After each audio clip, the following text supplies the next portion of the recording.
Hello, everyone. This is Cody Lee of BlackCatBooks.org, author of King Dio, Rabbit Hole, Cruel and Beautiful, and Eye of the Dragon.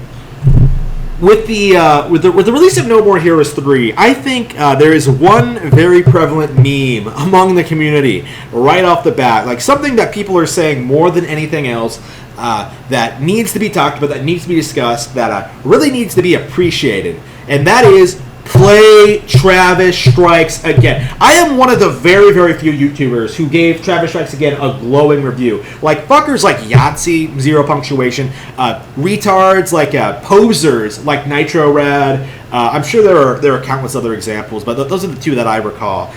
They did everything they could to try and downplay Travis Strikes Again, call it like a disappointment, say it didn't live up to the original, that it wasn't all that interesting, unique, or fresh, or anything. When I felt that it was one of the most original titles I had played in a long time, a great return to form after the rather disappointing No More Heroes 2, and a really great way to get people hyped up on No More Heroes 3. Now that the year is 2021 and the big meme regarding Travis Strikes Again is no longer an issue, that I don't want this because it isn't No More Heroes 3. Now that we can get that out of the way, like that bullshit justification that never made any sense, that made you all look like downright fools, is Travis Strikes Again worth playing? Absolutely. Like, especially before No More Heroes 3. Like, everyone's been saying this. Like, Suda himself hasn't, but like Suda himself is full of shit. All the fans have been saying the same thing. Play the games in release order. Play No More Heroes 1, play 2, play Travis Strikes Again, play 3.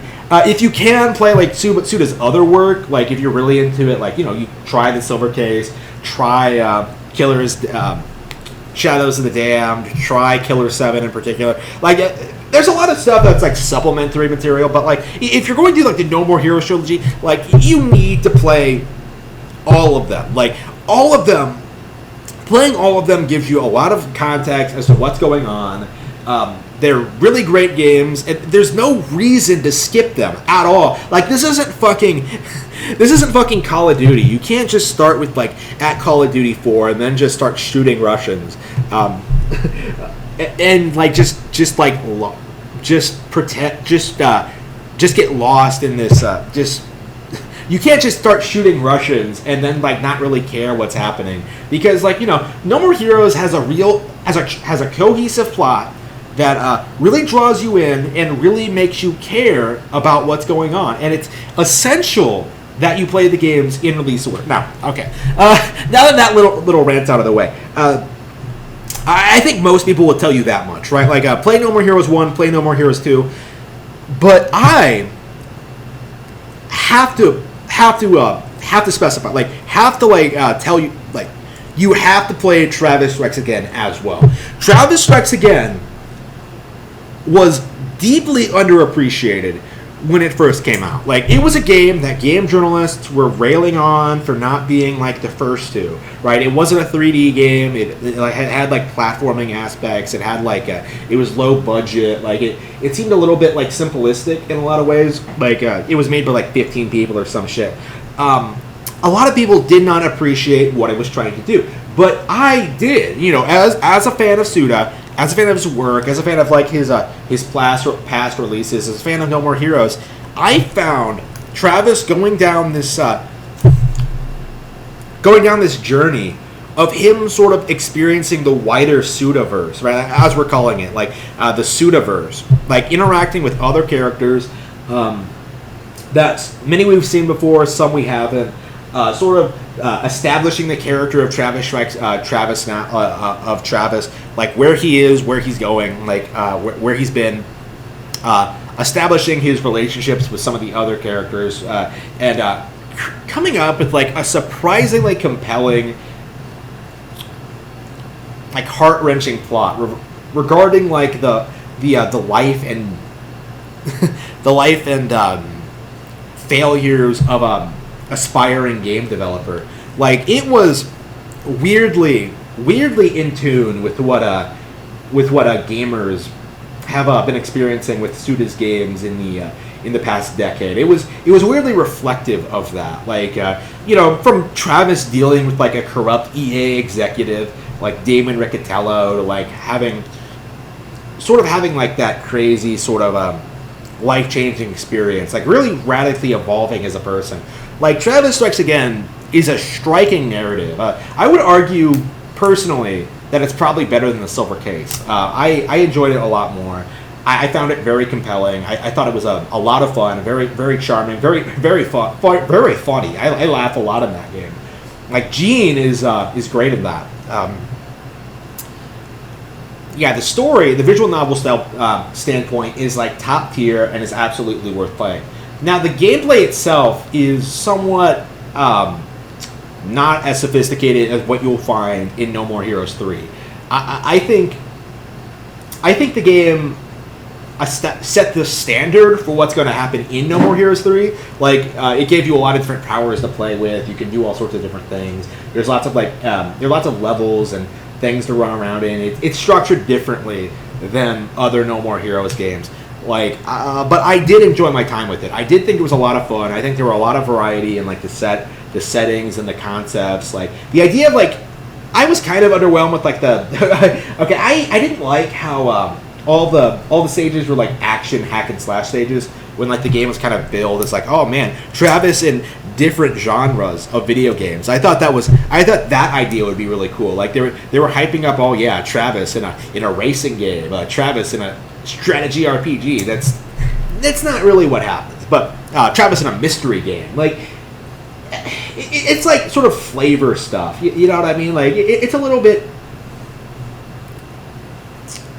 I don't know, like story, like it tries a little bit to put the story first, the general overarching narrative before like a lot of this stuff. But what you do get, like you do get like fun gameplay that legitimately does have like that legitimately did have like the best combat in No More Heroes up to this point.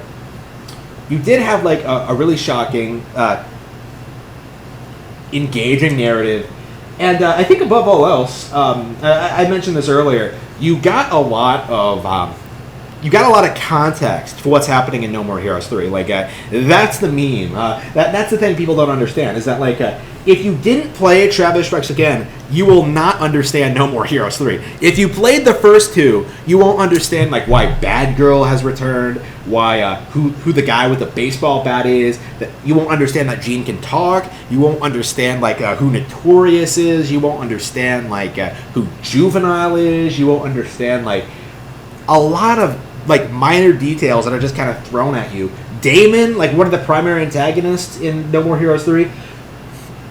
Like, to really get the full experience, to really understand, like, what No More Heroes 3 is, to really understand, like, the themes, like, the general ideas, like, a lot of the characters, you have to play Travis Strikes Again.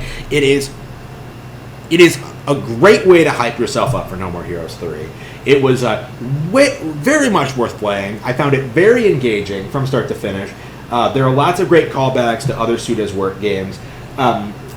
Like, in a lot of ways, I would call this, like, the ultimate Suda game, right? Because it really does embrace, like, the stylistic nature of Suda 51. Like, this was the thing that a lot of people always get hung up on. And the thing that, like, I think makes me call people who don't like this game posers.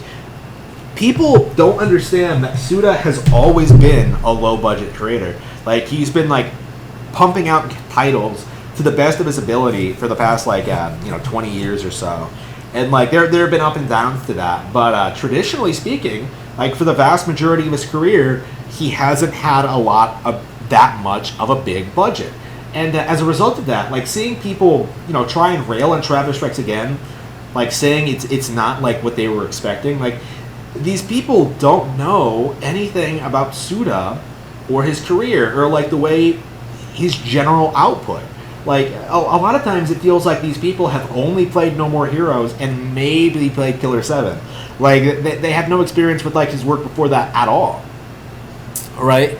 And I think this game, in particular, is the title that kind of filters, like, the true Suda fans versus like the people who are sort of like latching onto his name for attention, right? Like the streamers, the Nitro Rads, the Yahtzees, like people like that, like people who love calling Suda an auteur, an artist, but don't actually like or play his games.